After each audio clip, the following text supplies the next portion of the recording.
Bonsoir à tous. Merci d'être présents nombreux ce soir à Océanopolis pour cette soirée interprofessionnelle de la CPTS Brest Santé Océane. Je vais vous expliquer un petit peu le déroulé de cette soirée avant de laisser la parole à Ali Asbini. On commencera par une présentation de la CPTS par les membres du bureau avec un mot de bienvenue donc de Ali Asbini, le président. Qu'est-ce qu'une CPTS par Benoît Kéros, trésorier de la CPTS.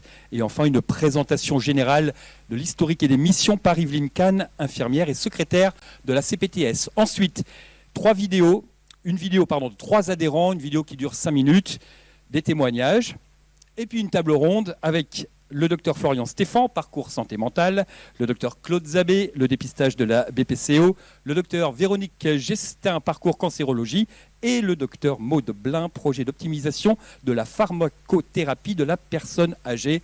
Table ronde qui sera évidemment suivie de questions de votre part.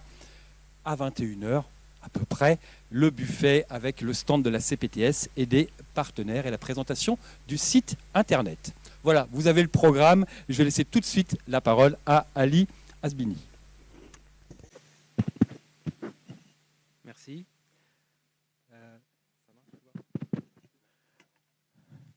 Bonsoir à tous et merci d'être venus nombreux pour notre première soirée interprofessionnelle de la CPTS de Brest Santé Océane. Nous sommes à un an tout juste de la signature de l'accord interprofessionnel qui nous lie à nos partenaires, l'ARS de Bretagne et la CPAM du Finistère. Et nous sommes heureux et fiers de pouvoir vous présenter officiellement notre CPTS et l'avancement de ses projets et ses premiers pas, puisqu'elle a déjà un an, donc elle commence à marcher. Depuis l'idée de notre CPTS qui a germé en 2018, et là je voudrais saluer mon ami le docteur Zabé, avec qui on a mené les premières discussions lors de nos réunions du RPS sur l'idée d'adhérer à ce travail qui permet de coordonner les professionnels sur nos territoires. On a parcouru depuis un certain chemin. En mars 2020, on était une quarantaine. Aujourd'hui, on a dépassé les 200 adhérents. On avait 4 projets à l'époque, on en a 16 aujourd'hui. Et je souhaite quand même remercier tous les professionnels qui se sont mobilisés depuis et qui continuent à se mobiliser pour construire le projet de santé qui va permettre à ces différents projets d'exister. Toutes les personnes présentes ce soir ont un point commun, une volonté d'aller plus loin pour la santé de la population de notre territoire. La CPTS de Brest a pour objectif de fédérer ceux qui exercent un métier de la santé avec un centre d'intérêt primordial, celui de mettre le patient au centre de la prise en charge. L'avenir des métiers de la santé ne peut plus se concevoir de façon cloisonnée, et si professeur Tournesol existe encore aujourd'hui, on l'inviterait volontiers et désormais à venir partager encore son expérience et le savoir-faire, parce que la CPTS est aussi un lieu d'échange et de formation. La coordination va mettre en place des synergies et elle va favoriser la compréhension des métiers des différents acteurs de santé. Nous attendons des professionnels de santé adhérents qu'ils expriment leurs besoins, leurs souhaits sur la manière dont doit évoluer l'offre de soins sur notre territoire. On est en plein démocratie sanitaire territoriale, si j'ose dire. La coordination et le pluriprofessionnel au sein des groupes de travail sont le reflet de nos métiers au quotidien. Dans un parcours de soins, le médecin n'existe pas s'il n'a pas un pharmacien avec lui, ou un infirmier, ou un kinésithérapeute, etc. Et inversement, bien évidemment. Dans notre pratique, nous devons interagir. Nous souhaitons donc que la CPTS devienne cet acteur incontournable et cette interface face aux autorités, aux tutelles, aux partenaires qui vont nous accompagner pour la faire réussir. Cette réussite sur le territoire, c'est la réussite de l'offre de soins, le gage de la qualité et de la sécurité dans la réponse aux besoins de santé pour tous les citoyens de notre territoire. Nous espérons que cette présentation vous permettra de mieux nous connaître, de mieux connaître la CPTS en général et celle de Brest Océane, Santé Océane, de connaître ses projets, ses possibilités et qui sont ouvertes et grâce à ça, connaître les nouvelles structures associatives qui se basent sur la coordination. Je vous remercie et bonne soirée.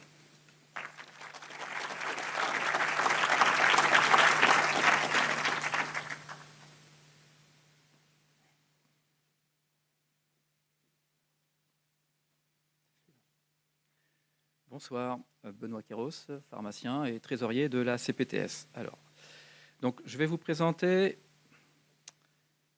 ce qu'est une CPTS, donc la nôtre, effectivement, la CPTS Brest Santé Océane, et les actions en cours de déploiement seront développées par Yveline, ici présente. Alors, une CPTS, donc, c'est une communauté professionnelle territoriale de santé. Ça a été créé par une loi de 2016 déjà, qui en fait mettait en place l'exercice coordonné, que ce soit les MSP, les ESP, les CPTS, et également les différentes mesures que vous pouvez connaître sur notre territoire, la mesure 1, qui est le SAS, et mesure 5, accompagnement de la personne âgée. Donc deux autres mesures qui étaient dans cette loi de 2016. Donc une CPTS est un collectif d'acteurs de santé d'un territoire, donc sur une territorialité, et c'est à l'initiative des professionnels de santé de ce territoire. Les missions principales sont d'améliorer la coordination des professionnels de santé, qu'ils soient donc de ville, des acteurs également sanitaires, sociaux, médico-sociaux d'un territoire, répondre aux besoins de santé d'une population donnée et mettre en œuvre des actions partagées. Donc là, ici, vous avez effectivement quelques notions légales. Donc c'est une coordination des professionnels de santé de ville à l'initiative de professionnels de santé libéraux. Donc on doit formaliser effectivement un projet de santé. Donc ça a été fait en 2019, comme l'évoquait Ali, 2018, donc une première réflexion. Je vais vous montrer ensuite après un petit peu le cheminement. Donc 2019, nous avons été rattrapés par le Covid. Et donc 2020, nous avons quand même travaillé en formalisant un projet de santé qui a été transmis à l'ARS pour validation et labellisation. Cette labellisation étant intervenue par la suite, je vais vous montrer le schéma par la suite. Alors, les CPT sont pour spécificité un cadre de coopération souple, des missions prioritaires et une aide financière qui est donc fournie par la Caisse primaire d'assurance maladie une fois que nous avons signé l'accord cadre interconventionnel. Donc, dans les principales missions des CPTS, vous avez donc les missions socles, c'est l'accès aux soins. Mission socle numéro 2, c'est des actes de prévention. Le parcours de soins en mission socle 3. Une nouvelle mission socle 4, la gestion de crise sanitaire. Donc ça, c'est nouveau. Et puis, vous avez des missions optionnelles comme, par exemple, l'accompagnement des professionnels de santé et également une qualité de pratique. Donc, création de la CPTS. Donc, vous avez effectivement, à l'automne 2019, donc, quelques rencontres qui ont eu lieu entre certains acteurs des professionnels de santé du territoire. Donc, ensuite, il y a eu le Covid. Novembre 2020, donc, Assemblée générale constitutive de l'association. Et février 2021, validation de la lettre d'intention et d'accompagnement et accompagnement par l'ARS. Donc, un premier budget de 50 000 € qui était donc versé par l'ARS pour pouvoir embaucher une coordinatrice pour pouvoir faire le projet de santé. Donc septembre 2021, validation du projet de santé. Et en décembre 2021, il y a un tout petit peu plus d'un an, signature de l'accord conventionnel interprofessionnel entre la CPTS, l'ARS et la Caisse primaire d'assurance maladie. Alors, notre territoire, donc, il couvre la commune de Brest, la commune de Guipava, le relais de Kerhuon, l'Opérette et Plougastel-Daoula, ce qui nous fait un territoire d'environ 180 000 habitants. Donc voici aujourd'hui à peu près le nombre de professionnels est à 191 et voilà à peu près la répartition des adhérents.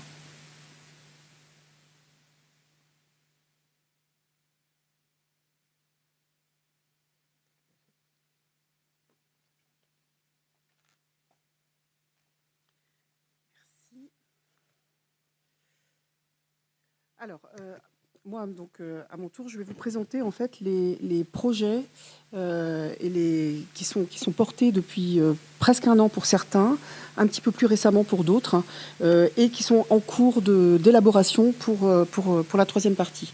Alors, je vous rappelle quand même que la CPTS, elle n'a qu'un an, elle est très jeune. Elle est partie effectivement à la base avec quatre projets qui préexistaient en fait sur le territoire et qui se sont appuyés du coup sur cette dynamique pour pouvoir monter en fait et mettre en place cette CPTS. Mais ce ne sont pas les seuls projets. Désormais, vous allez voir que même avec simplement un an d'existence, elle a bien grandi, notre petite CPTS du départ. Donc Benoît vous a expliqué que la CPTS est articulée autour de missions socles. Les missions socles sont des actions qui rentrent dans le cahier des charges de la CPTS et qui doivent être mises en œuvre dans ce cadre-là. 3 missions socles au départ. La mission socle numéro 1, qui est améliorer l'accès aux soins. La mission socle numéro 2, qui est l'organisation des parcours pluriprofessionnels autour du patient. La mission numéro 3, qui est de développer les actions territoriales de prévention. Et là, on va faire une belle place à la prévention, enfin, dans nos exercices respectifs.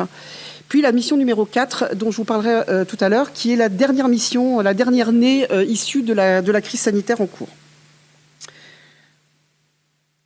Alors, je vais vous dérouler en fait les projets actuels au fur et à mesure en fonction des missions socles qui les consistent. Donc la mission socle numéro 1, c'est améliorer l'accès aux soins.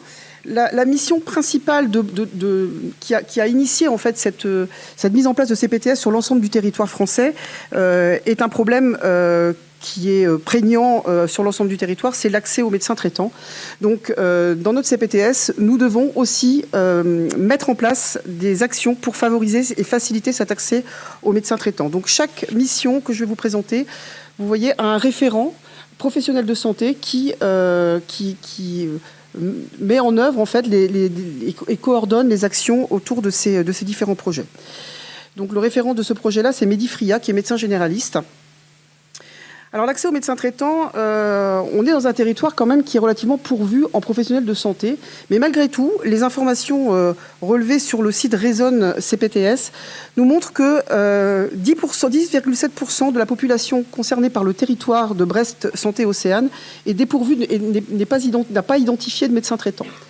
Donc nous avons demandé en fait à l'assurance maladie de nous affiner un petit peu ces chiffres-là parce que effectivement ça nous paraissait quand même un chiffre relativement important. Donc nous attendons un peu plus de chiffres pour ce nombre de patients sans médecin traitant.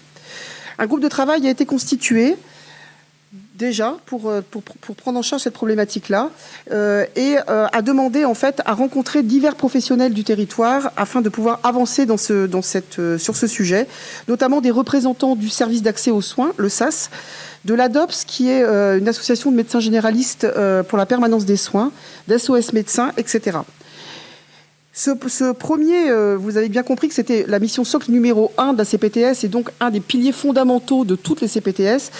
Nous avons pris un petit peu de retard en fait à l'allumage par manque au départ de médecins généralistes inscrits à la CPTS. Donc je profite ce soir pour faire appel aux bonnes volontés chez les médecins généralistes présents, de fédérer autour de vous et de les inviter en fait à participer de manière active à ce groupe de travail. La deuxième mission dans le cadre de la mission socle numéro 1, c'est améliorer la prise en charge des soins non programmés. Alors ça consiste en quoi ? En fait, il s'agit de mettre en place des créneaux de soins non programmés par les médecins généralistes du territoire.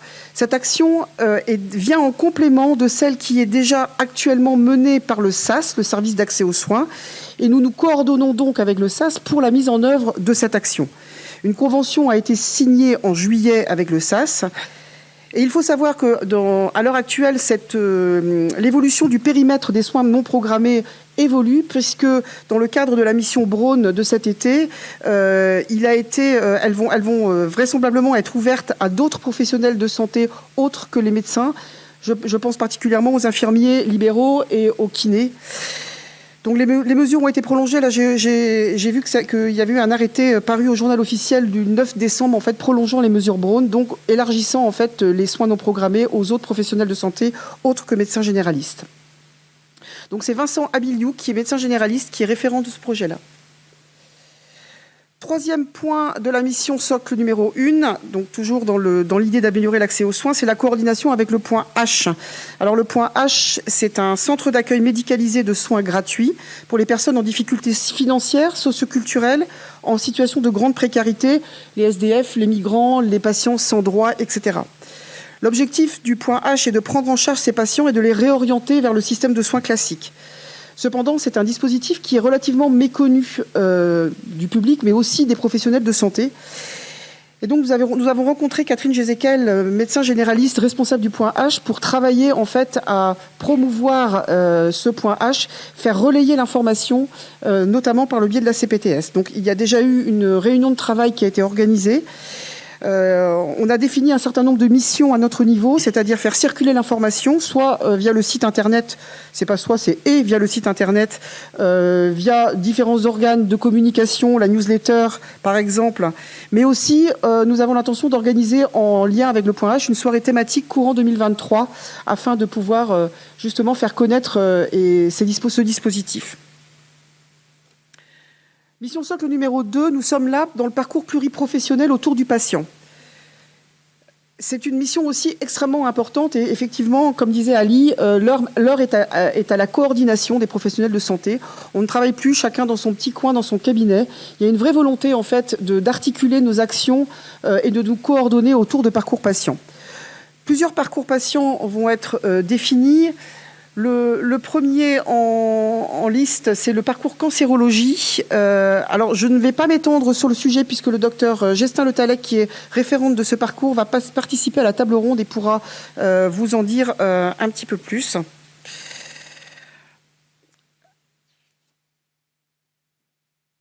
Le deuxième parcours, c'est un parcours autour de la santé mentale et l'oncologie. Plusieurs parcours d'ailleurs patients autour de la santé mentale. Nous avons également un parcours pour les patients souffrant de troubles de l'humeur.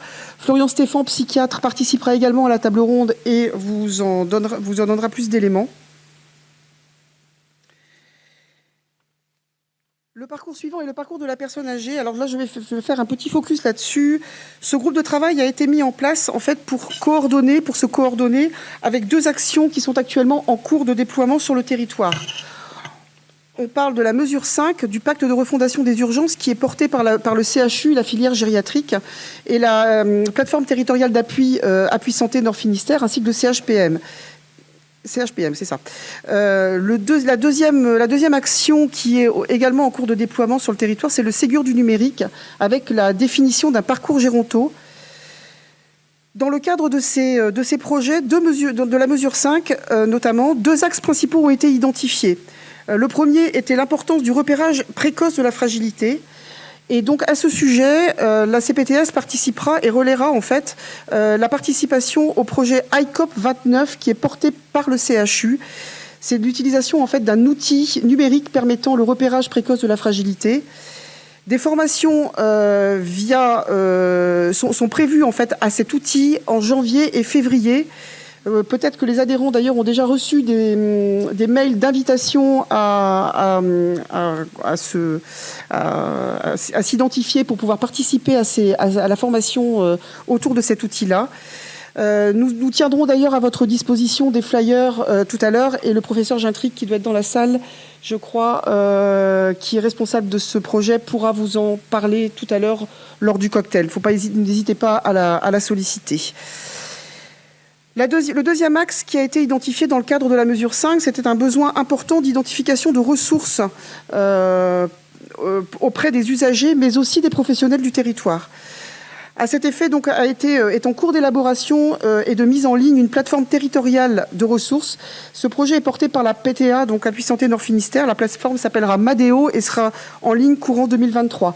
Nous, à notre niveau, nous allons effectivement nous coordonner sur ces projets-là et les relayer également sur le site de la CPTS. Dans le parcours de la personne âgée, je vous ai évoqué le Ségur du numérique. Alors, l'objectif du Ségur du numérique, c'est d'identifier les trous dans la raquette du parcours de soins de la personne âgée type. L'idée, évidemment, est d'améliorer ce parcours à l'aide d'outils numériques en proposant des solutions qui seront adaptées, rapides à mettre en œuvre et surtout efficaces. 2 ateliers ont déjà été organisés sur ce thème-là. Un 3e est prévu au début 2023. À nouveau, un parcours autour du patient, le parcours du patient insuffisant rénal chronique. Ce parcours est porté par le docteur Gosselin. Faute de temps, n'a pas encore pu être mis en place, puisque vous voyez que déjà l'actualité est déjà riche. Il sera lancé en 2023. Et d'ailleurs, j'en profite pour faire appel aux bonnes volontés pour créer et intégrer le groupe de travail autour de ce sujet-là, si certains d'entre vous sont intéressés. La mission socle numéro 3, ce sont les actions territoriales de prévention. Le dépistage de la BPCO, le docteur Claude Zabé, qui porte ce projet, participe à la table ronde qui suivra mon intervention. Donc, vous allez avoir plus d'éléments en direct. Un projet qui a été porté par une psychologue à la connaissance de la CPTS, en constatant que nombre de patients arrivant aux urgences sans raison médicale, en fait, souffraient de crises d'angoisse.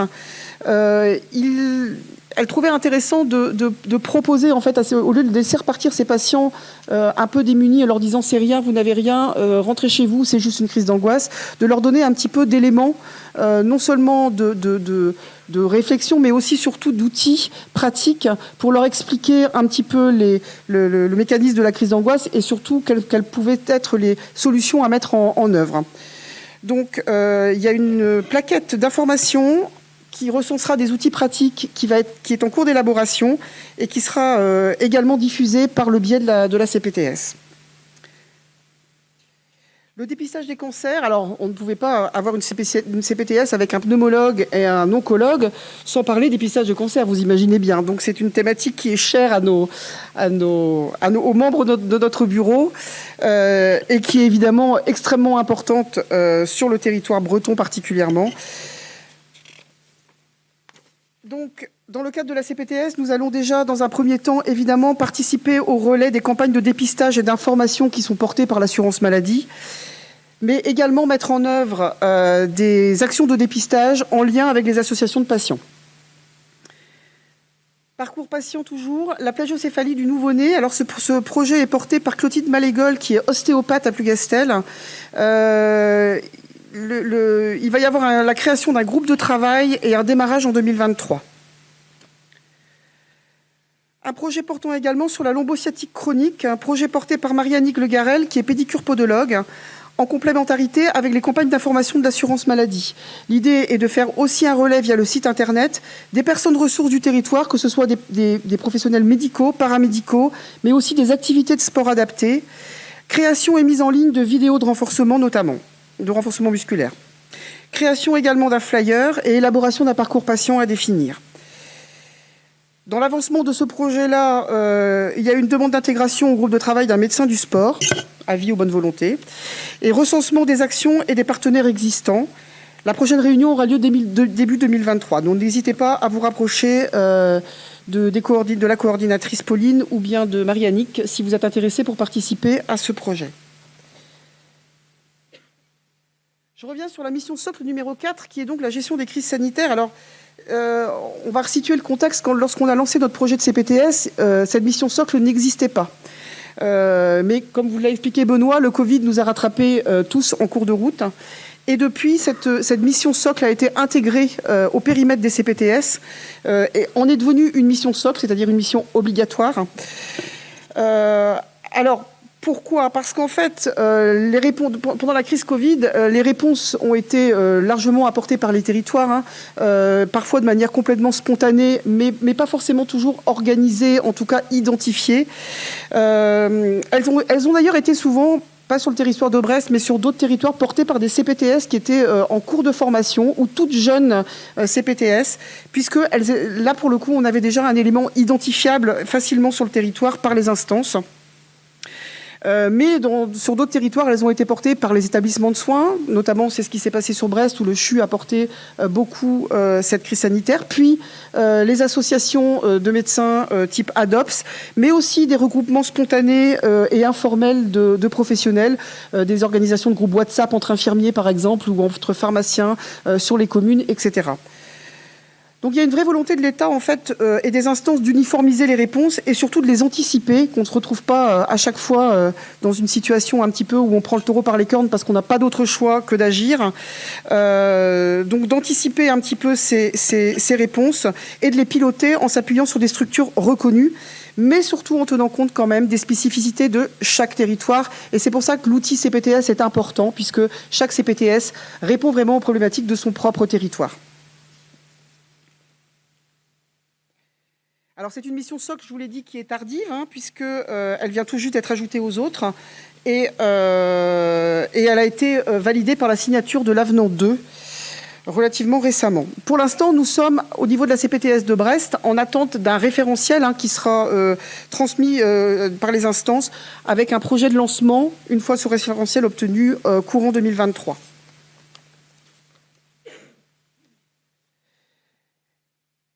On vous a dit 4 missions socles, des missions complémentaires. Nous, chez nous, on a déjà des missions complémentaires en fait, qui ont émergé. La première, c'est le projet OPA, donc projet d'optimisation de la pharmacothérapie de la personne âgée, dont la référente est le docteur Huchet, médecin généraliste. Alors de quoi s'agit-il? En fait, il s'agit, je vous le dis très brièvement, puisque Maude Blin, qui est également partenaire de ce projet, participe à la table ronde.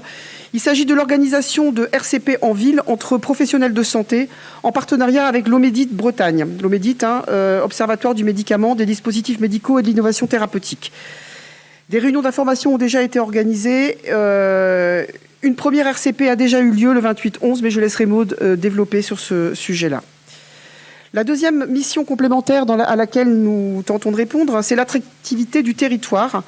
Alors en quoi cela consiste-t-il? Eh bien écoutez, d'inciter et d'accompagner à l'installation de jeunes professionnels de santé, quels qu'ils soient, sur le territoire de la CPTS, particulièrement évidemment pour les professions en tension, et là je pense notamment aux médecins généralistes, mais aussi aux spécialistes, et à d'autres professionnels, évidemment, de santé. L'idée est de faire la promotion et d'accompagner à l'exercice coordonné, mais aussi à l'interconnaissance. Ali vous a parlé tout à l'heure de l'importance en fait, de travailler en complémentarité les uns avec les autres, de partager nos compétences et nos connaissances, d'apprendre à se connaître, afin d'organiser en fait, des parcours patients qui soient cohérents, voilà, et d'inciter effectivement ces jeunes professionnels à venir s'installer sur le territoire brestois.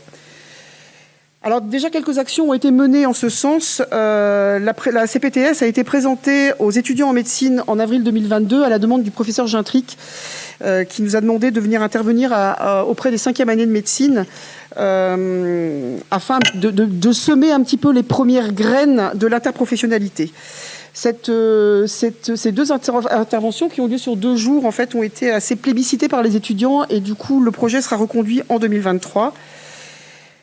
Nous offrons également la possibilité de partager les offres d'emploi sur le site internet de la CPTS. Et puis, nous avons l'intention d'organiser des événements. Le premier ce soir, d'ailleurs, vous en êtes, et nous sommes très heureux de vous voir nombreux à ce premier événement, justement, mais aussi des rencontres. Et puis, nous avons également des projets d'organiser des formations autour de thématiques qui resteront à définir au cours des années à venir. Donc je vous l'ai dit, une CPTS qui est jeune, mais qui est déjà riche en projets. Vous voyez, on est parti de 4, il y en a 16. Mais j'ai envie de vous dire, la CPTS, c'est pas juste que nous, c'est vous. C'est vous, c'est tous vos collègues, c'est les gens avec qui vous travaillez. C'est votre outil, à vous de vous en emparer. Alors en pratique, comment ça se passe? Vous êtes professionnel de la santé, professionnel de santé ou professionnel de la santé. Vous avez une idée géniale, forcément. Eh bien, écoutez, vous nous la soumettez au niveau de la CPTS. On va vérifier qu'elle rentre dans les missions socles ou les missions optionnelles.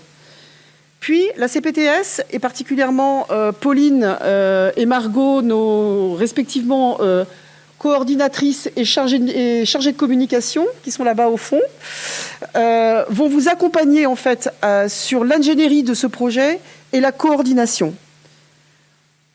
Le porteur du projet va être référent de ce projet-là, va animer, mais toujours en étant bien évidemment aidé de nos perles là-bas, des groupes de travail qui vont pouvoir bénéficier d'un temps d'indemnisation pour mettre en œuvre le projet, puis le déployer sur le territoire.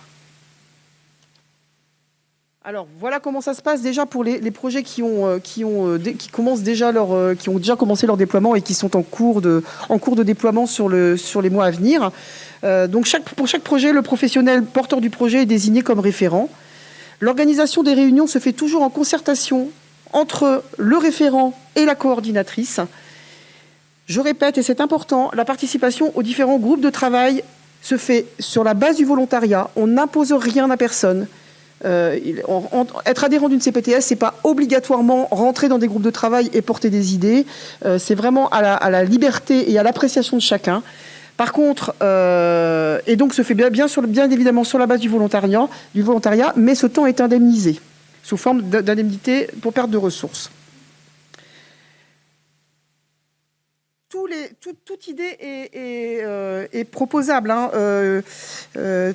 Quel que soit le porteur du projet, qu'il soit médecin, infirmier, kiné, pharmacien, diététicienne, psychologue, pédicure podologue. Je ne vais pas balayer toutes les professions de la santé de la salle parce que je pense que sinon on en est là jusqu'à demain. Mais toute idée est bonne.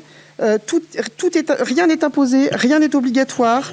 Et tous les projets peuvent être intégrés, peuvent être soumis en fait à la CPTS. Et ça, c'est important. C'est ce que je vous dis dans ce sens-là, c'est que la CPTS est vraiment votre outil. Il est évident également que les projets en cours que je vous ai listés ne sont absolument pas fermés. C'est pas parce que les groupes de travail, pour certains, sont déjà constitués qu'ils sont verrouillés.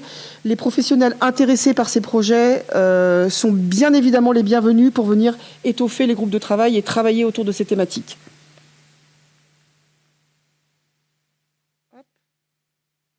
Voilà. Alors juste, oui, une dernière chose. Donc, grosso modo, hein, c'est comme ça que ça se passe depuis le début. C'est une réunion à peu près tous les 2 mois par groupe de travail. Donc, c'est pas non plus ultra chronophage. Hein. On sait tous ce que c'est d'avoir des emplois du temps bien chargés. Et pour nous aider à organiser ces groupes de travail et ces projets, nous nous appuyons sur 2 outils numériques qui sont Plexus Santé et IndyCare Coordination. Et puis nous souhaitons, comme je vous le disais, continuer à organiser des événements conviviaux pour nos adhérents dans les mois qui viennent. Alors il s'agira d'échanger sur des thèmes de santé, mais également sur des échanges informels. Hein. Donc je vous citais tout à l'heure l'événement qui va avoir lieu courant 2023 autour du point H, par exemple. Mais ça peut être aussi des événements à destination des étudiants pour favoriser l'attractivité du territoire. Voilà, je vous remercie de votre attention et je voudrais juste resaluer Pauline et Margot, si vous voulez bien venir juste vous présenter.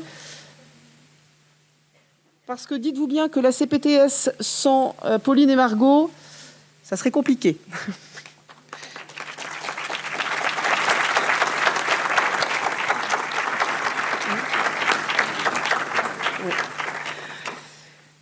Alors donc Margot, chargée de communication, et Pauline, notre coordinatrice. Je vous précise qu'il y aura également sur le lieu du cocktail des stands d'information sur nos partenaires que je viens de vous citer, donc IndyCare Coordination et Plexus. Voilà. Je vous remercie de votre attention et je laisse la suite.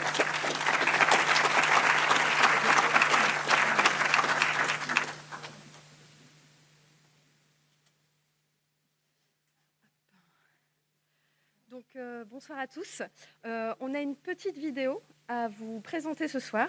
Donc, ce sont quelques témoignages de 3 de nos adhérents. Voilà, en espérant que du coup, ces témoignages pourront vous éclairer sur l'intérêt de la CPTS et vous encourager à venir avec nous au sein de la CPTS.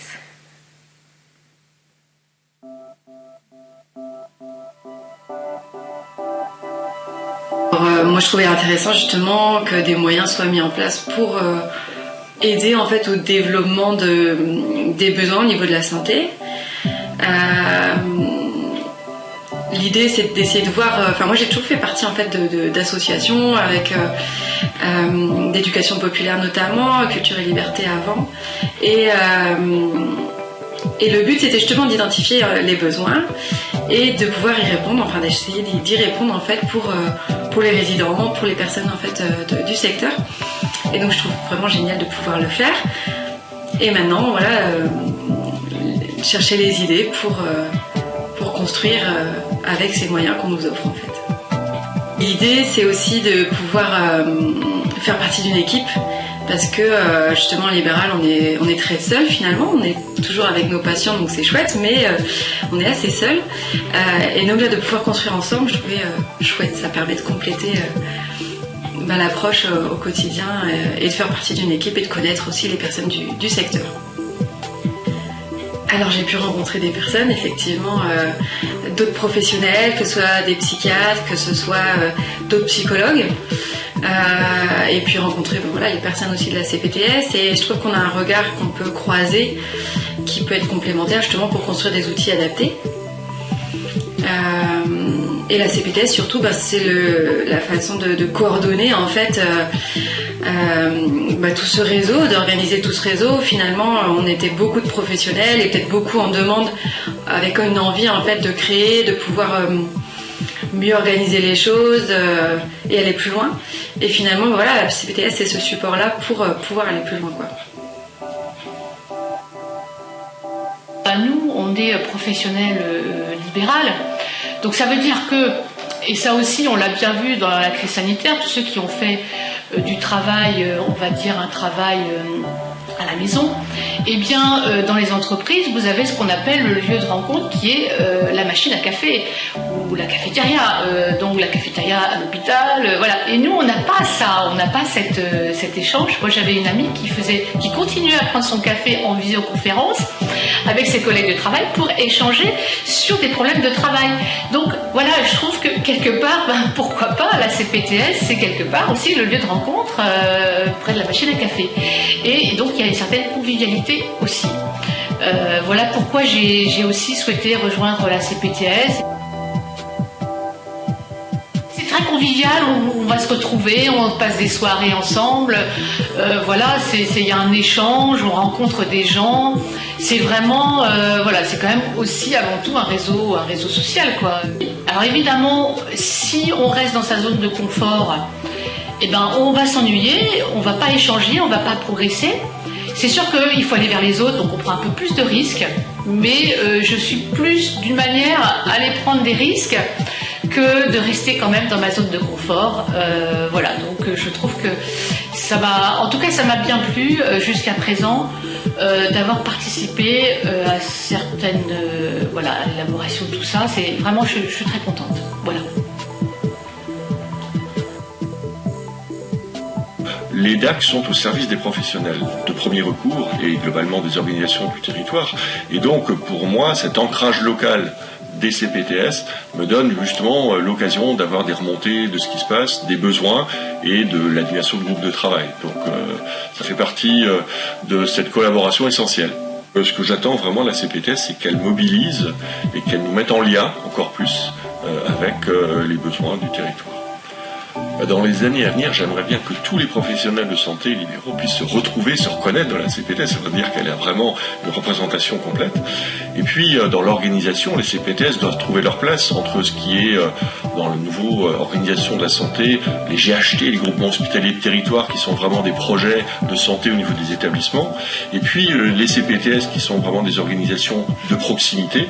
Entre-temps, il y a les DAC, ces dispositifs d'appui à la coordination, qui vont faire ce lien, qui fait que, globalement, on travaille ensemble, on travaille au service d'un projet et au bénéfice des usagers.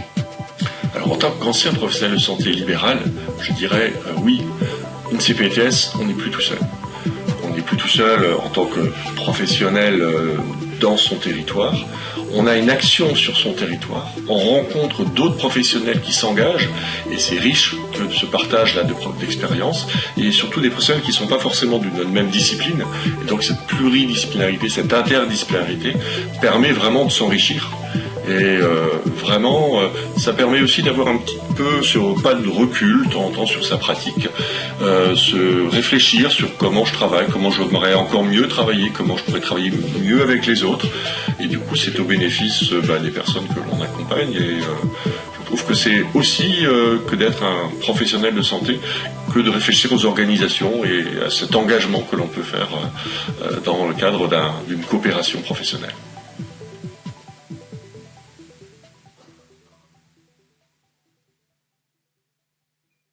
Merci de votre attention. On va débuter la table ronde et je vais appeler donc les différents intervenants à venir me rejoindre ici. Une quarantaine de minutes d'échange. Vos questions ensuite. Oui, c'est bien vous, les participants à la table ronde, c'est bien vous que j'ai eu au téléphone dans la semaine. Installez-vous. Alors, il y a un siège vide, hein, puisque Dorothée... Hop.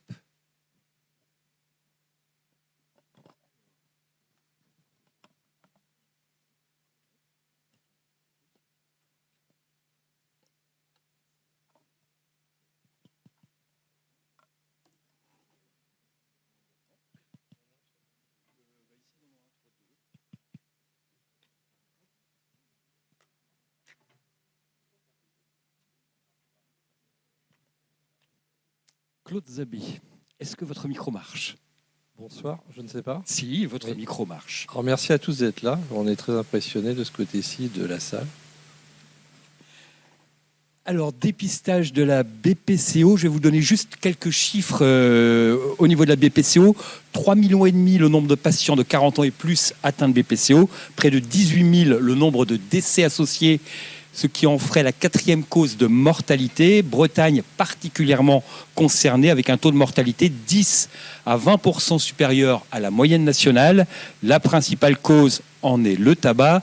2 fumeurs sur 3 ignorent qu'ils ont cette pathologie.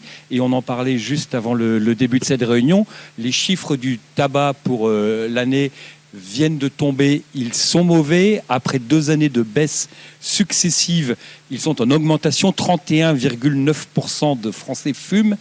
12 millions de Français le font quotidiennement.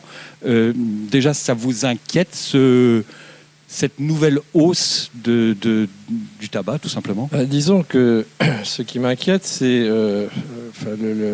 les pathologies liées au tabac. La BPCO en est une, mais il n'y a pas que. Sont des maladies évitables. C'est quelque chose qui est évitable. Donc, on parle de prévention. Je pense qu'il faut que l'on mette tous notre capacité à faire de la prévention. C'est beaucoup plus simple que de faire du traitement derrière. Et c'est vrai que quand on voit des chiffres qui explosent après 2 ans de confinement, bon, je sais bien que les statistiques, il faut s'en méfier.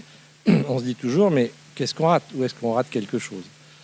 Alors peut-être que par le biais de prise en charge au travers de la BPCO, donc bronchopneumopathie chronique obstructive, on va toucher des personnes assez jeunes, à un stade précoce, pour essayer de les envoyer sur des consultations de tabacologie qui, disons, le creuset de la problématique de ces pathologies. C'est pas tellement de les identifier, c'est surtout d'apporter une réponse, et la réponse est préventive.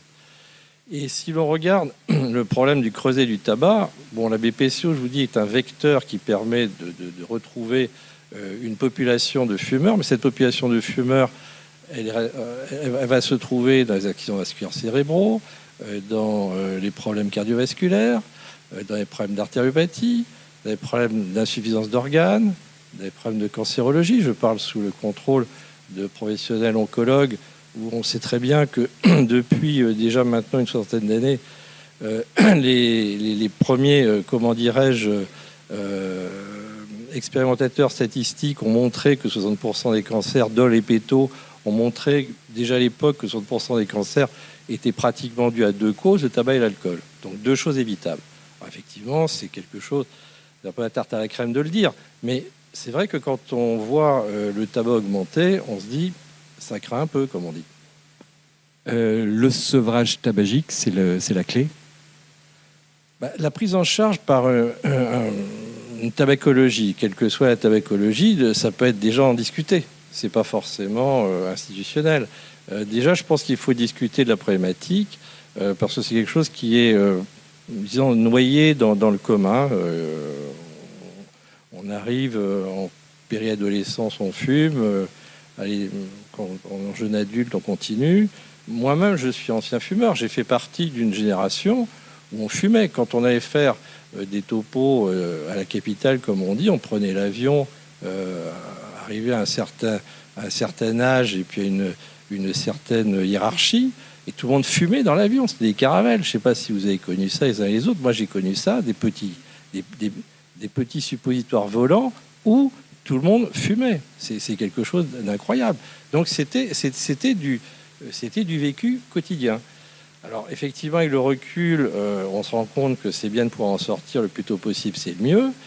Que quand on n'arrive pas à sortir tôt, malheureusement, quand on est professionnel de santé, on s'aperçoit qu'on a des pathologies agressives à traiter derrière. Et effectivement, le report vers un tabacologue ou quelqu'un qui est en capacité de prendre en charge les fumeurs, d'en parler, c'est quelque chose de très important. Alors, pas de traitement curatif à la BPCO, mais possibilité d'une détection précoce et après d'une prise en charge multidisciplinaire. Oui, alors la BPCO est donc une maladie qui est une pathologie obstructive chronique, c'est-à-dire qu'une fois qu'elle est organisée, c'est toute la bronche qui souffre et on ne peut pas revenir en arrière, on ne peut que stabiliser la maladie avec des traitements.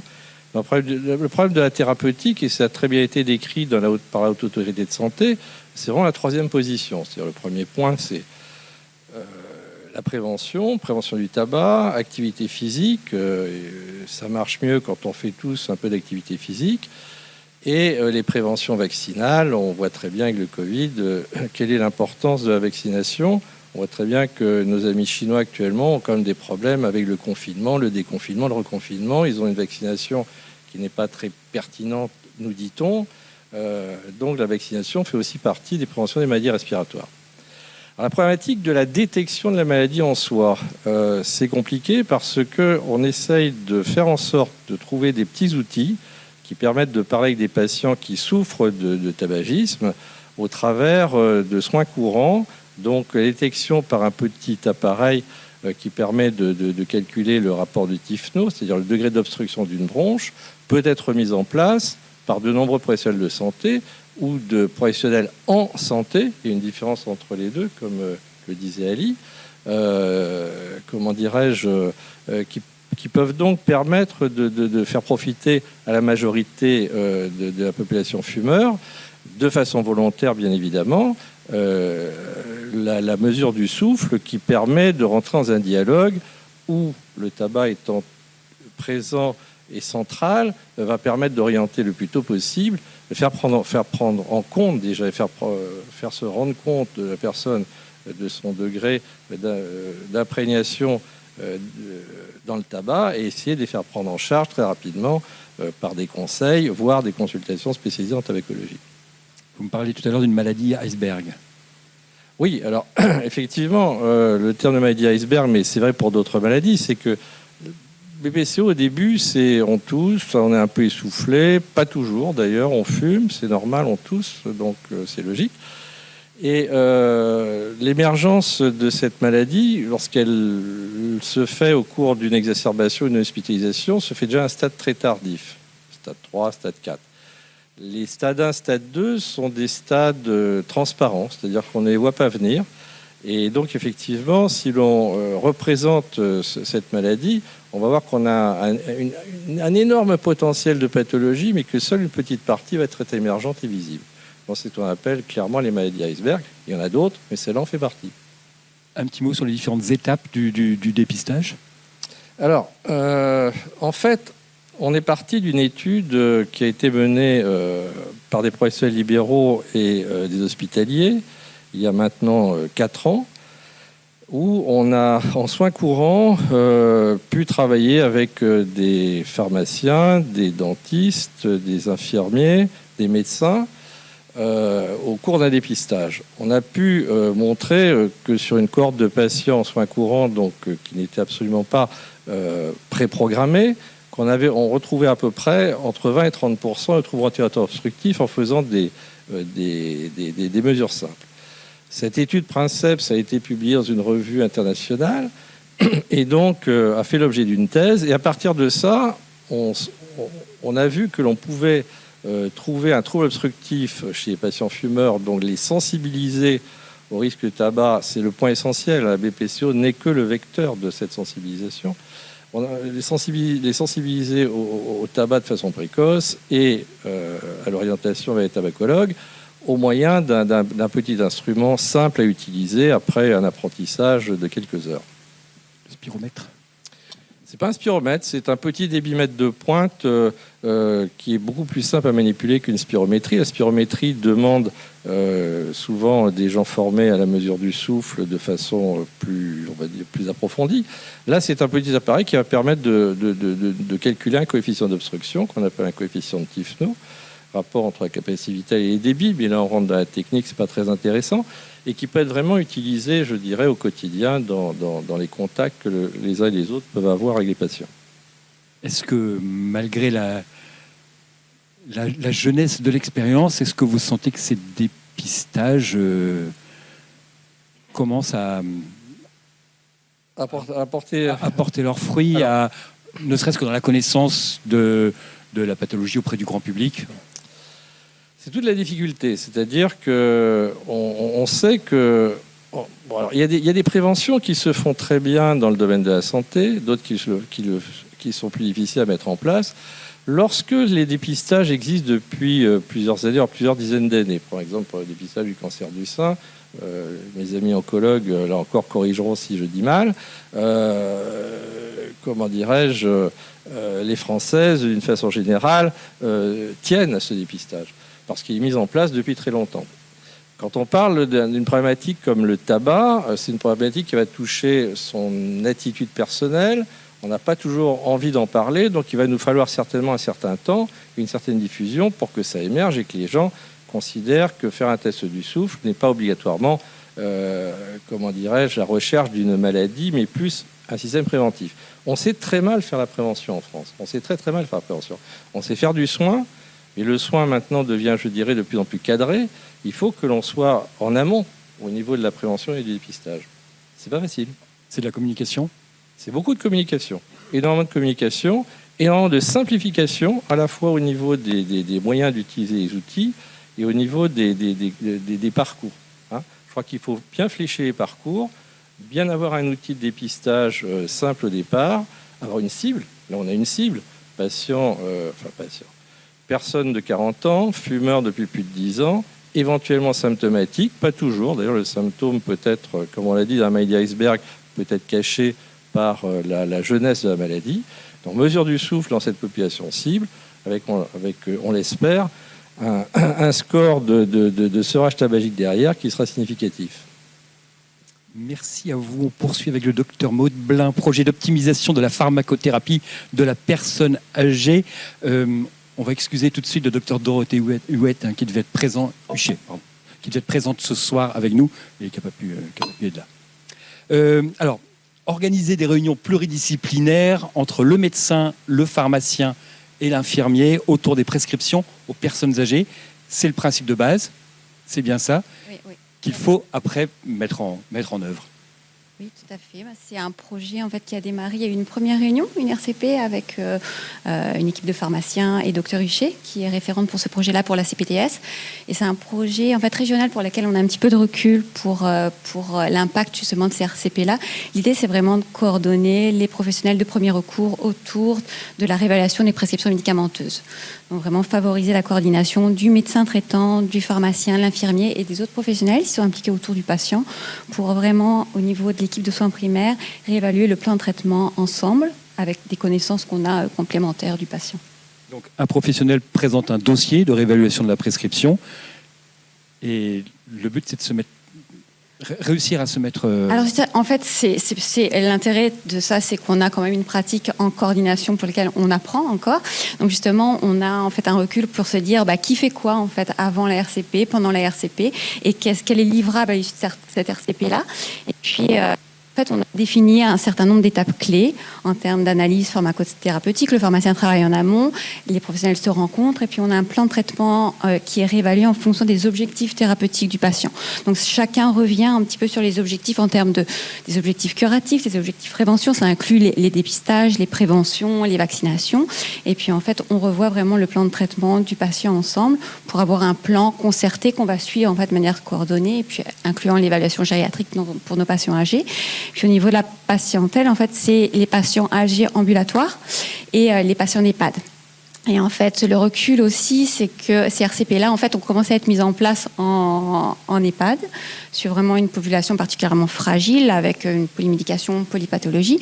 Et en fait, on a les mêmes patients en ambulatoire qu'on essaie de maintenir en ambulatoire avec les mêmes exigences de coordination sur des professionnels qui n'ont pas l'habitude obligatoirement de se concerter. Donc, c'est vraiment l'intérêt de la CPTS d'organiser ces temps de concertation pour vraiment se partager la clinique qu'on a, les connaissances qu'on a des patients qui ne sont pas obligatoirement les mêmes, et puis l'analyse pharmacothérapeutique pour faire selon les objectifs, réévaluer avec le médecin traitant les suivis coordonnés.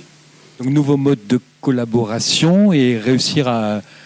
nouvelle planification aussi. Il faut que tout le monde réussisse à dégager ou trouver du temps pour se rencontrer, échanger, discuter.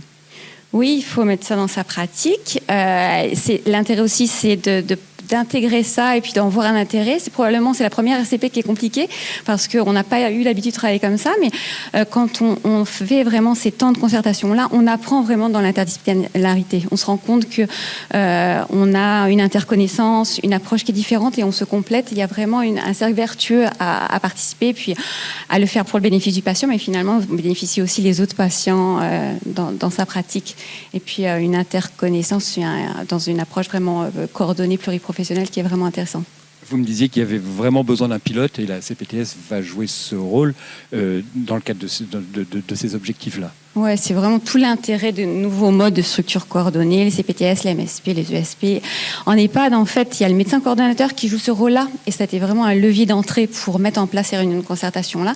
Et c'est ce qui nous manque en ambulatoire, c'est vraiment d'avoir la coordination au niveau du planning des RCP, et c'est vraiment l'apport important de la coordinatrice vraiment qui joue vraiment la planification, la mise à disposition d'un planning, la possibilité de sélectionner des patients, de les soumettre à nos confrères, et de pouvoir organiser les RCP qu'on ne peut pas organiser s'il n'y a pas la structure qui vient en appui. Quand tout le monde arrive à se coordonner, vous êtes contente des premiers résultats, enfin, vous voyez que ça fonctionne, quoi, que l'idée est validée, entre guillemets. On sait que la iatrogénie médicamenteuse, c'est 20% des hospitalisations pour les plus de 80 ans. Donc, on sait qu'il y a un vrai enjeu. C'est une raison sur 5 d'hospitalisation de nos patients. Donc, pareil, en prévention, on a vraiment à optimiser, à prévenir le risque iatrogène. Ça, on le sait. C'est difficile en termes d'impact à mesurer, mais c'est un projet qui existe depuis 2 ans. Au niveau de l'Omidit, où on a expérimenté une centaine de dossiers avec une quinzaine d'équipes pluridisciplinaires, beaucoup d'équipes d'EHPAD, mais en termes d'impact, en termes d'impact sur la polymédication un petit peu, on réduit la polymédication, mais aussi en termes de sécurisation et de pertinence. Il y a plus de 550 interventions pharmacothérapeutiques qui sont décidées de manière concertée avec un tiers de pertinence, d'action vraiment de pertinence sur la prescription et 2 tiers de sécurisation, des suivis de biologie, des suivis des référés auprès d'un spécialiste. Donc c'est vraiment toute l'approche d'avoir à un moment un temps d'échange au niveau de la coordination des soins primaires et vraiment pour avoir ce temps-là de concertation. Et on voit qu'en termes d'impact, on agit sur la sécurisation et la pertinence. Le patient lui-même doit être quelque part assuré qu'on l'écoute quand il a quelque chose à dire sur la prescription, ou que l'efficacité évidemment du traitement. Alors ça part du patient. La première étape sur les 6 étapes clés, c'est le consentement recherché du patient ou de son aidant proche. Ça, c'est essentiel. Et puis ça va jusqu'à vraiment l'éducation thérapeutique. Mais tout l'intérêt aussi, c'est de se dire finalement, est-ce qu'on a toutes les infos sur sa connaissance clinique d'un trouble neurocognitif, ou finalement, nous, en tant que pharmacien, on ne le sait pas obligatoirement, mais on va ajuster notre suivi, notre éducation thérapeutique sur des choses, des diagnostics, en les partageant, en fait. Donc, à coordonner, à partager l'information, on est meilleur aussi dans nos interventions, dans notre champ propre. Ça peut être ouvert à d'autres professionnels ? Oui, tout à fait. Alors là, l'idée au début, c'était déjà d'avoir un temps du binôme médecin-pharmacien. C'est l'enjeu vraiment de coordonner les 2 professions. Et évidemment, le trinôme qui est recherché, c'est médecin-pharmacien-infirmier, parce qu'on a vraiment un trinôme sur une compétence clinique, pharmaceutique et puis soignante. Et puis, effectivement, si y a un psychologue dans le dossier, une nutritionniste, un kiné, un spécialiste, ça reste vraiment des réunions de concertation inclusives où vraiment on s'apporte quelque chose pour avoir un plan concerté qu'on va partager, qu'on va suivre ensemble. Le plus difficile, c'est quoi ? C'est convaincre ceux qui n'ont pas l'habitude de cette concertation de s'y mettre, de trouver du temps à se dégager pour avoir des réunions constructives où on peut échanger les uns les autres. C'est quoi le plus gros Je pense frein à ce jour? Probablement, on a l'habitude d'intervenir en faisant vraiment... on intervient, on communique avec nos collègues, mais on le fait un petit peu plus dans l'urgence. C'est moins dans la planification, dans la prévention, prenant un temps vraiment de recul pour planifier les choses. Et oui, c'est un changement de pratique. Comme tout changement de pratique, ça prend un effort de se dire, on va aller voir si ça vaut la peine. et probablement, les CPTS, les structures coordonnées, sont un lieu vraiment de mise en place de ces nouveaux échanges. Ce type d'échange sera la norme dans quelques années. Enfin, on se demandera plus comment on faisait avant pour ne pas... C'est ce qu'on imagine. On imagine que nos patients pourraient nous réclamer. Moi, je voudrais une RCP, mes professionnels qui m'encadrent et qui m'entourent et pour se coordonner sur le suivi. Oui. Alors, vous, tous les trois, vous avez un petit peu... Alors, je vais d'abord, excusez-moi, interroger Véronique Gestin, donc oncologue, le projet Cancéro, lien ville-hôpital pluriprofessionnel. Et ça, vous me parliez des difficultés de coordination entre les activités hospitalières et les médecins de ville. Comme on disait, quand c'est nouveau, c'est pas tout de suite évident. Et il y a des freins, j'allais dire, spontanés ou naturels qui se dressent devant vous. Voilà, là, typiquement, on est dans ce genre de cas aussi. C'est vrai que ça, c'était à l'origine de la réflexion sur le projet de cancérologie. C'est qu'en discutant avec nos collègues, on s'est rendu compte que les patients qui étaient atteints de cancer avaient beaucoup de rendez-vous en établissement, beaucoup d'informations, ils voyaient le médecin, ils venaient en chimiothérapie et le médecin traitant parfois perdait un petit peu pied. Il y avait une transmission d'informations qui ne se faisait pas forcément bien. Les patients sont beaucoup accompagnés de leur infirmière libérale, leur kiné, et finalement, il y a plein d'informations qui se perdent. Ils ont des ordonnances qui viennent de tous côtés, de l'établissement, de leur médecin, et beaucoup, ils sont parfois adeptes de la phytothérapie. Et finalement, il y a un manque évident de coordination et d'interaction entre les professionnels. Donc le constat, il est venu de là. Et c'est vrai que dès le début, le parcours cancérologie nous a paru un peu évident. Ça nous a paru évident de s'intéresser à ça. Donc recentrer les choses sur la médecine de ville. Et puis vous avez fait une enquête pour voir si ce que vous imaginiez était vrai sur le terrain. C'est ça. Donc le constat, nous, on l'imaginait comme ça. On s'est dit, on va faire une enquête. Donc on a faite. Et il y a une 60aine de personnes qui ont répondu.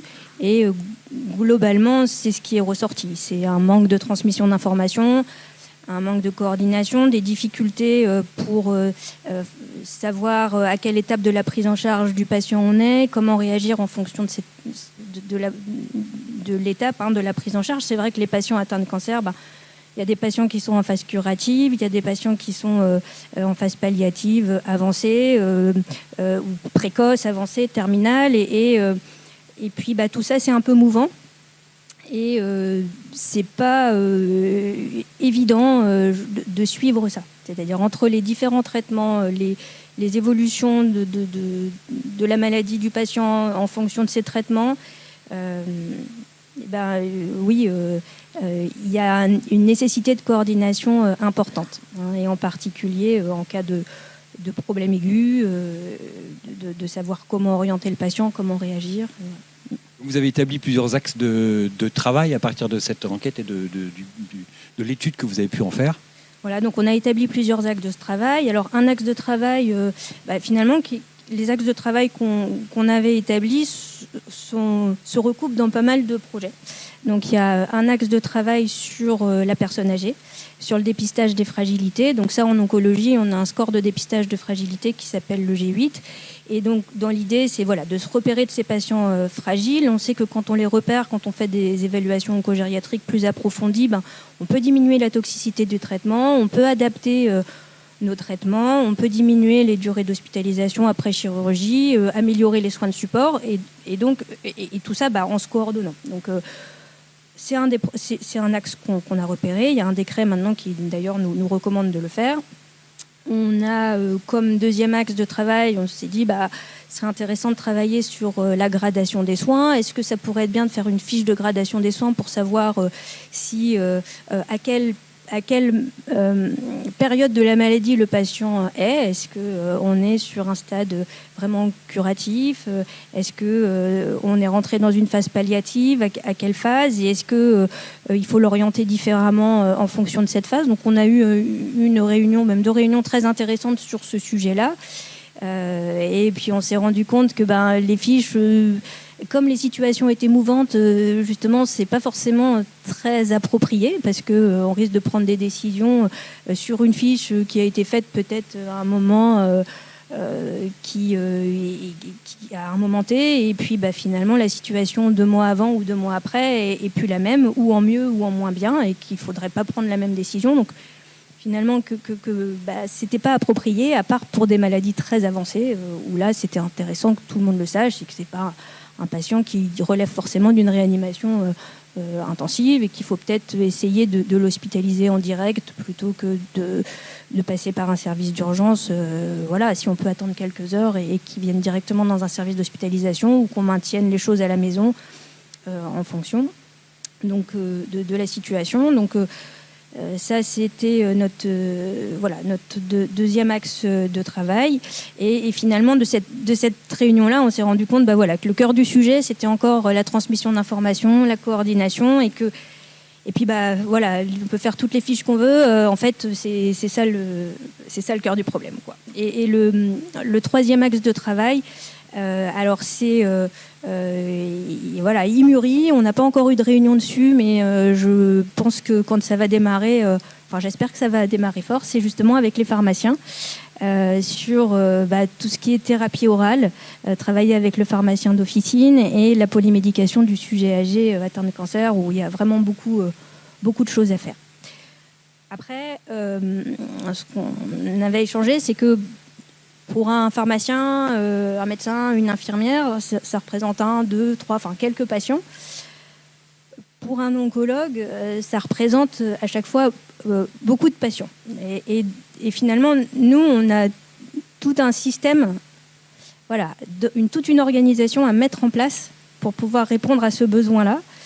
Et ça, on y réfléchit. Je pense qu'on trouvera des solutions, mais c'est pas évident. Donc, on va s'appuyer sur les nouveaux professionnels. Il y a les infirmiers en pratique avancée qui peuvent nous aider beaucoup sur les nouvelles technologies. Mais n'empêche que, si on veut faire de la coordination, il faut être en face pour répondre aux messages, pour répondre aux appels téléphoniques.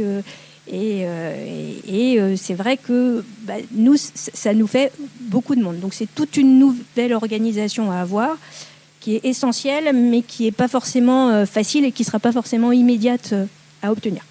Vous me disiez, vous aviez même commencé à y réfléchir avant la création de la CPTS, on l'a dit, qui est toute jeune, et vous aviez déjà commencé à essayer de mettre des choses en place. Le constat, il est... je pense que tout le monde ici le partage. Et donc oui, il faut qu'on trouve des solutions. Donc effectivement, on était tout de suite un petit peu intéressé quand avec les infirmiers en pratique avancée, les nouveaux professionnels, en se disant que c'est vraiment intéressant dans la cancérologie notamment, de pouvoir travailler avec eux, qui peuvent faire beaucoup de liens que nous, en tant que médecins, parfois on n'arrive pas à faire. Et c'est vrai que ils trouvent leur place dans notre organisation, et c'est déjà une belle avancée. Ouais. Alors on le voit, cette volonté de coordination est présente partout, pas toujours simple à mettre en place. Et donc Florian Stéphan, psychiatre, dans le souhait aussi de coordonner les soins en psychiatrie, favoriser l'accessibilité. C'est vrai, quand on a échangé pour préparer ce moment, alors autant j'ai senti que ici ça commençait à avancer et que ça commençait tranquillement à se mettre en place, même si, comme vous venez de le dire, c'est pas toujours simple et le temps médical n'a pas augmenté, c'est ce que vous m'aviez dit, et pourtant il y a de plus en plus de réunions. Vous, je sens que vous m'avez dit même, je vais leur demander comment ils veulent que je fasse pour que ça marche vraiment. C'est ça, c'est essayer de coordonner les différents professionnels pour que chacun puisse savoir qui fait quoi, entre guillemets. Oui, c'est ça. Alors, j'ai peut-être été plus pessimiste ce jour-là que mes collègues. Non, il y a pas mal de choses qui se mettent en place et qui fonctionnent plutôt bien. Hein. Donc moi, c'est pour évoquer, il y a deux choses, deux parcours. Il y a le parcours santé mentale et oncologie, et puis parcours pour les patients souffrant d'un trouble de l'humeur. Alors santé mentale et oncologie, c'est plus une collègue à moi qui s'en occupe, qui ne peut pas être présente ce soir, c'est Azilise Le Glaz. Et donc là, l'idée, c'était de mettre en place une filière de soins plus spécifiques. En fait, les patients qui ont des problèmes de santé mentale sévères, qui sont atteints de schizophrénie, par exemple, alors je suis désolé, je vais être dans les chiffres aussi, mais ils ont une espérance de vie très diminuée. Un patient souffrant de schizophrénie, il a une espérance de vie de 62 ans, je crois, pour une femme, et 58 ans pour un homme. Et en fait, on a souvent dans l'idée qu'ils meurent de suicide, les patients, et c'est pour ça que l'espérance de vie est raccourcie, mais en fait, ils meurent surtout de maladies somatiques. Alors en premier lieu, ils décèdent de pathologies cardiovasculaires, mais la deuxième cause de mortalité, c'est des cancers. En fait.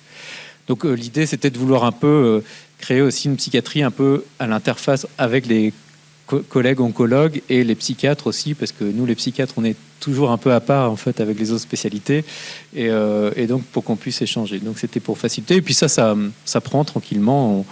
On nous adresse de plus en plus de patients, et avec aussi pour l'idée pour les oncologues de leur faire pour les patients qui ont un trouble de l'humeur et qui développent ou une schizophrénie ou un trouble anxieux sévère, qui développent un cancer, l'idée c'est d'optimiser les soins vraiment qui soient personnalisés et qui puissent on puisse prendre en charge au mieux leur santé mentale pendant leur cancer, pour qu'ils puissent mieux répondre. Enfin, il y a des études qui montraient qu'ils répondaient mieux aux soins oncologiques. Donc c'était dans ces deux sens. Et pour les parcours, en fait, donc moi je travaille au CHU à Brest. Alors je suis dans un service de psychiatrie liaison, c'est-à-dire que je passe dans les services donner des avis, et autrement je m'occupe j'ai une affinité pour les troubles de l'humeur depuis quelques années, et je m'aperçois que sur Brest, en fait, sur Brest, partout pareil. En fait, si vous voulez, il y a plein de choses qui se font pour la prise en charge des dépressions, des troubles bipolaires, mais chacun dans son coin a un peu sa spécialité, et puis les autres, tout le monde n'est pas au courant de ce qui se fait. Et je vais vous citer l'exemple.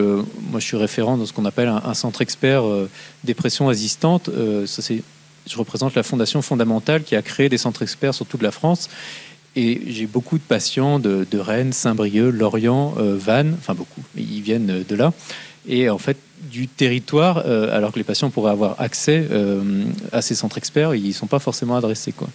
Et de même, quand il y a quelques études là en cours qui sortent sur des nouveaux médicaments, et c'est difficile que les patients aient accès. Donc, ça, c'était pour ma partie, mais après, j'ai des collègues qui font de l'éducation thérapeutique à la clinique de Pénand-Dallard.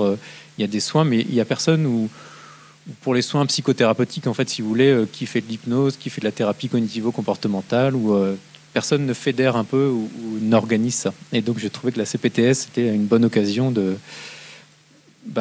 c'était la bonne interface en fait pour que tout le monde puisse avoir en fait droit à avoir accès à ces soins spécifiques et qui sont disponibles sur le territoire.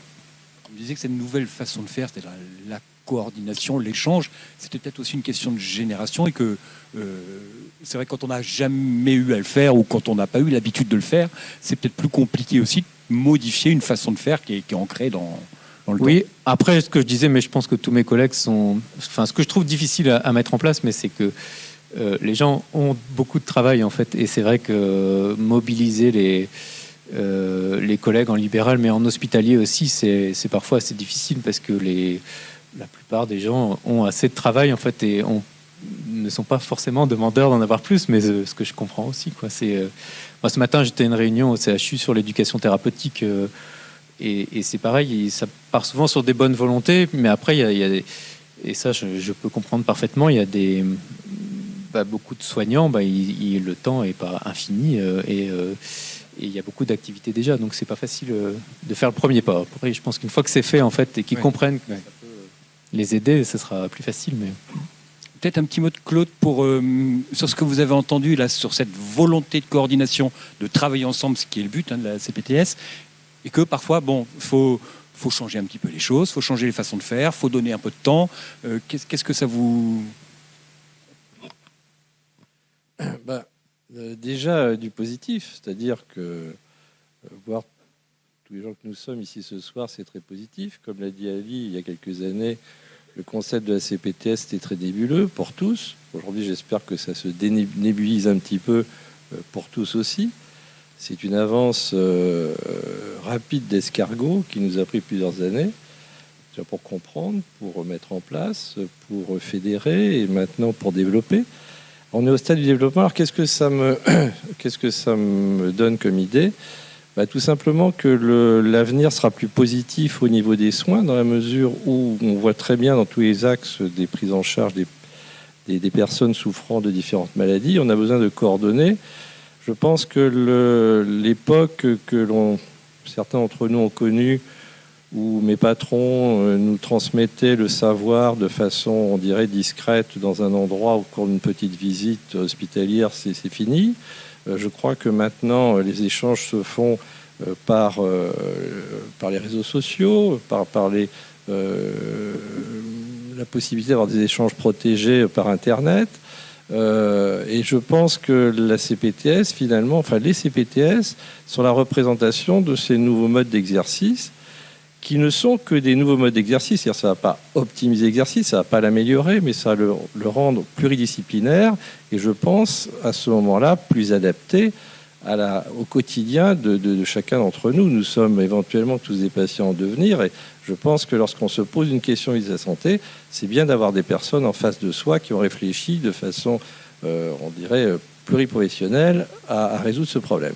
Donc voilà ce que ça me donne comme pensée. La question n'a pas été travaillée, elle m'a été posée comme ça. Donc la réponse est aussi brute de décoffrage. Chacun pourra méditer dessus. Mais je crois qu'on est vraiment à un stade, on le voit tous, à cause de tous les axes de l'existence, la médecine, mais autre chose aussi. On ne peut plus fonctionner tout seul. Est-ce que vous avez des questions à poser à nos 4 intervenants ? Il y aura un micro, vous inquiétez pas, vous ne serez pas obligé de hurler. Vous levez la main, hein, vous savez comment faire. Ou pas. Alors, est-ce qu'il y a des questions ?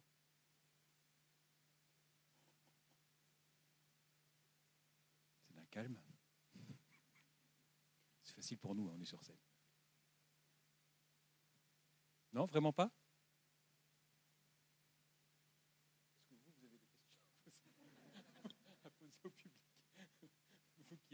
Moi, j'ai une question, puisque on me donne la parole facilement, alors je la prends là.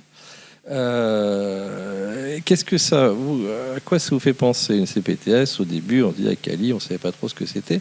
Est-ce que pour tous, les uns les autres, est-ce que quelque chose qui vous paraît utile, nécessaire, positif ? Est-ce que ou au contraire, est-ce que vous avez plutôt envie de rester ? Non, c'est pas pour moi, je reste en dehors parce que c'est déjà très compliqué, il y a déjà suffisamment de boulot. Est-ce que ça vous donne ? Je ne sais pas si on lève la main. Qui est-ce qui a une idée positive de la CPTS là, devant moi ? Est-ce que vous pouvez lever la main ? Qui a une idée positive de la CPTS ? Tous ? Bon, c'est déjà un bon début. Donc, comment ? Oui, ça prouve que la soirée a gagné. C'est-à-dire, nous avons tous gagné là-dessus.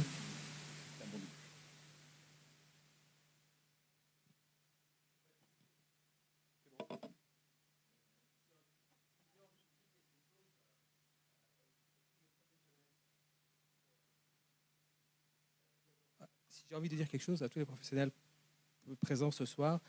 Vous n'avez rien à perdre, mais vous avez tout à y gagner. La CPTS, c'est vous.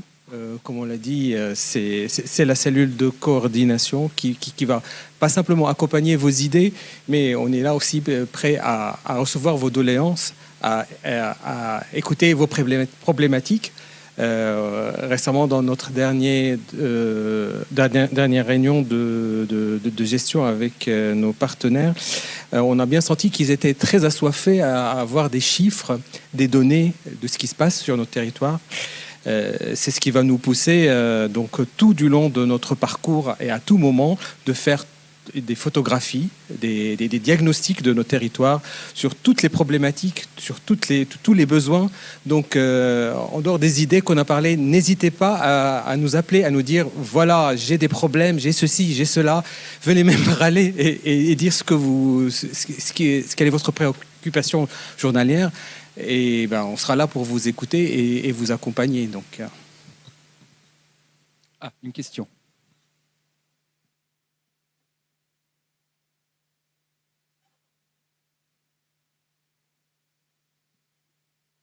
Merci de vos interventions respectives.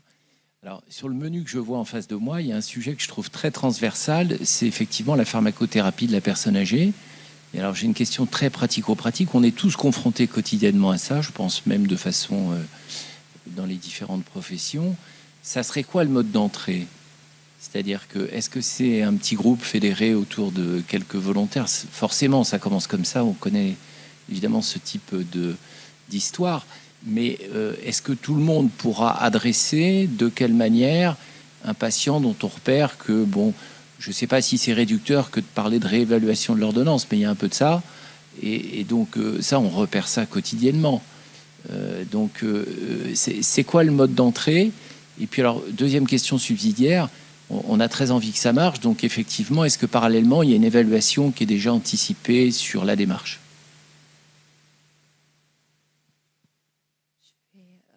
En termes de sélection des dossiers, en fait, il s'agit que ce soit la patientèle âgée de la CPTS. Il n'y a pas du tout de critères prédéfinis à sélectionner un dossier sur un nombre de médicaments, un type de médicament, un profil clinique, un moment du parcours. Ce ne sont que des dossiers potentiellement qui peuvent être soumis en RCP. Après, il faut que le médecin traitant soit partant et que le consentement du patient ou du résident en EHPAD soit obtenu. Mais après, charge aux professionnels aussi bien du médecin, du pharmacien, l'infirmier qui pense qu'il y a un intérêt à réévaluer un dossier, peut le soumettre en RCP.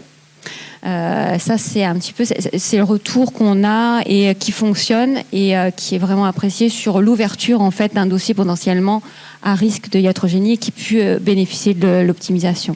Donc il n'y a pas de critères en tant que tel. Après, oui, il y a énormément de propositions sur des types de patients qui peuvent bénéficier de ces réévaluations-là. Mais l'idée qu'il n'y ait pas vraiment de critères comme il peut y en avoir sur certains outils assurantiels qui sont remboursés, enfin indemnisés par l'assurance maladie, aucun critère. Après, sur l'organisation de la RCP, là, on a tout le retour en termes méthodologiques qu'on apporte, puisqu'on est partenaire en tant qu'Omedit pour mettre en place les RCP. Et puis, et sur les indicateurs, en fait, il y a des indicateurs cliniques, des indicateurs de moyens, des indicateurs de pertinence qui ont été travaillés avec l'Association des médecins coordinateurs gériatres de Bretagne pour justement mesurer l'impact de ces RCP-là, parce que l'idée c'est de se dire est-ce qu'on arrive à mesurer vraiment l'impact en termes de prévention, ce qui est compliqué, de pouvoir se dire est-ce qu'on prévient vraiment un risque, mais on a des indicateurs qui sont associés à ce projet-là.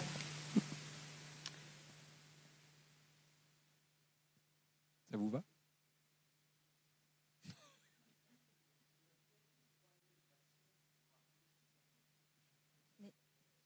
Alors là, la CPTS est engagée sur 20 dossiers.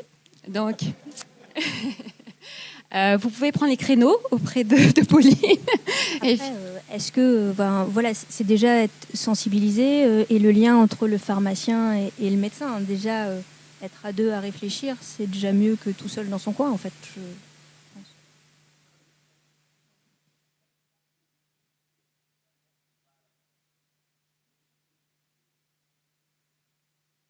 Alors, ma connaissance des groupes qualité, c'est vraiment un groupe de pairs médecins. Là, on est moins dans...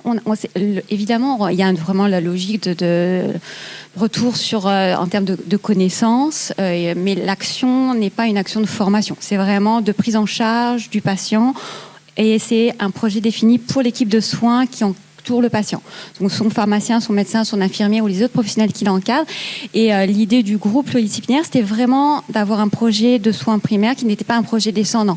Il y a certains projets parcours qui ont ces concertations-là en ville, mais l'idée vraiment était la coordination de l'équipe traitante, entre guillemets, autour du patient, en se disant qu'on a des patients de plus en plus complexes en ville, qu'on doit les encadrer autour de l'équipe qui est auprès des soins le plus proche. Mais c'est avant tout vraiment une prise en charge de l'équipe de soins. D'autres questions ?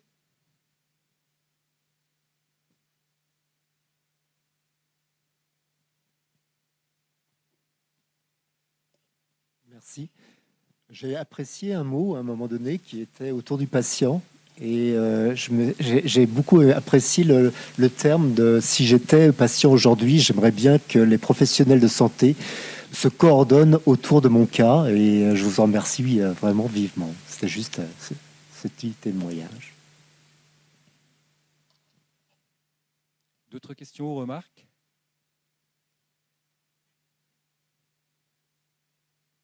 Une petite remarque, c'est que, on l'a vu là au travers des questions qui ont été posées, la CPTS sera ce que vous en ferez. On nous a mis à disposition un outil qu'on a essayé de mettre en forme à quelques-uns. Maintenant, on a besoin de plusieurs pour venir, parce que les quelques-uns n'ont pas vocation à tout faire pendant 50 ans. C'est pas le but.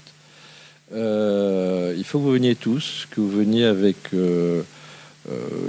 tout ce que vous avez comme pensée, comme idée, simplement venez dans un projet, venez coordonner votre propre projet si vous avez des propres projets. C'est une façon de travailler, c'est un logiciel de travail qui nous permet de progresser tous ensemble et chacun individuellement. L'objectif de résultat n'est pas un objectif primaire. Ce qui est important, c'est de participer.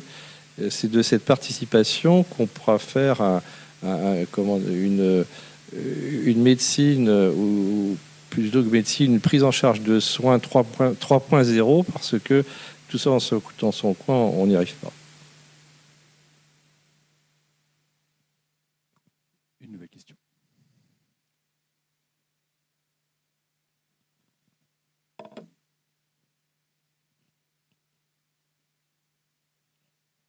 Alors, le point numéro 1 de la mission socle numéro 1, c'est pas le plus facile.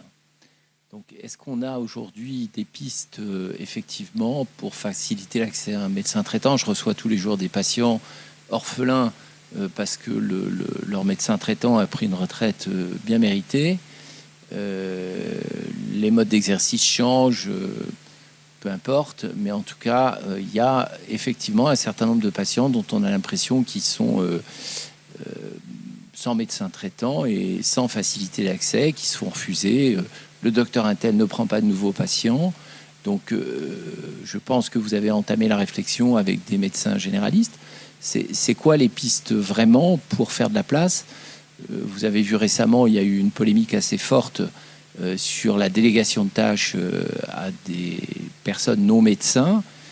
C'est peut-être une solution. Moi, je ne suis pas du tout opposé à ça, parce que je crois qu'il va bien falloir trouver une solution pour que les activités des médecins peut-être se concentrent sur des tâches déterminées. Mais c'est quoi pour l'instant les débuts de solution?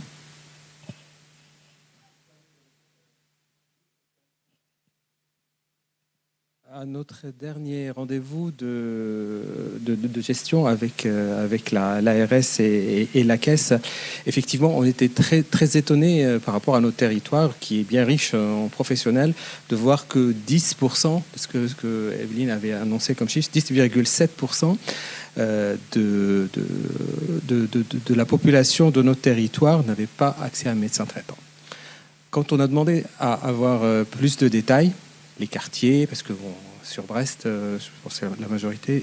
Et quand on a demandé à avoir il y a même des groupes de travail de chez nous qui ont demandé à ce qu'on leur dise où sont ces patients qui n'ont pas de médecin traitant, pour qu'on puisse se les partager. Donc voilà, solution de toute facilité. C'était très compliqué, donc ils ne pouvaient pas nous donner quel quartier c'était, ils ne pouvaient pas nous dire quelle population, voilà. Mais c'est un sujet sur lequel on va se pencher et on va essayer de les décortiquer, savoir s'il s'agit de population qui n'a jamais eu accès à un médecin traitant, parce que quand même on est dans une grande ville universitaire et on a plein de jeunes qui arrivent sur le territoire. On ne sait pas s'ils ont eu besoin à un moment ou un autre de médecin traitant. Ils feront peut-être partie ou pas, je ne sais pas. Donc on a besoin donc d'un travail plus important pour faire ce diagnostic. Et on a besoin aussi de décloisonner, parce que à chaque fois que, je ne sais pas s'il y a quelqu'un de la CPAM qui est présent ici avec nous, qui peut nous aider, qui peut répondre à nos questions, parce que c'est vrai qu'à chaque fois qu'on demande et je comprends très bien qu'il y a des problèmes de RGPD et autres qui nous permettent pas d'avoir où sont ces patients, quels sont leurs noms, etc. etc. Mais à un moment ou à un autre, il va falloir que vous nous donniez des éléments qui nous permettent aussi d'avancer et de pouvoir localiser les quartiers ou les communes qui sont en déficit de médecins traitants.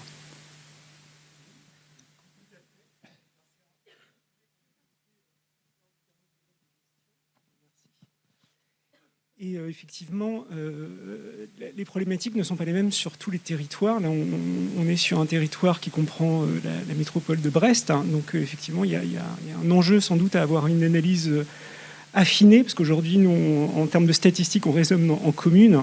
Sur une ville comme Brest, on a tout intérêt, effectivement, vous donner des chiffres plus détaillés par quartier et sans doute par tranche de population. Donc ça, c'est quelque chose qu'on peut faire.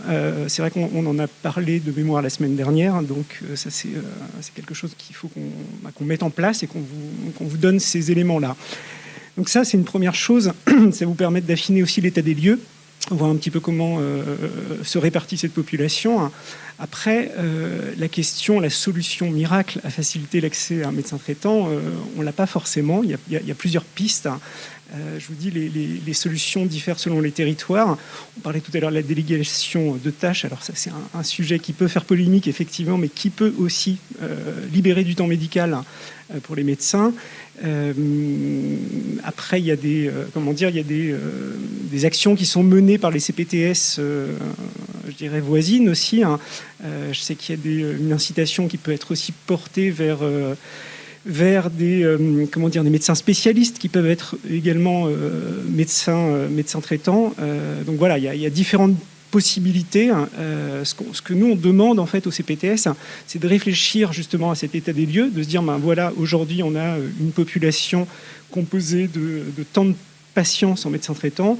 On a une offre médicale de cette taille-là. Comment nous, on peut s'organiser ? Est-ce que parmi notre population de médecins, on a des médecins qui ont encore un peu de place pour prendre des patients supplémentaires ? Est-ce qu'on peut les identifier ? Est-ce qu'on peut mettre des circuits entre vous ?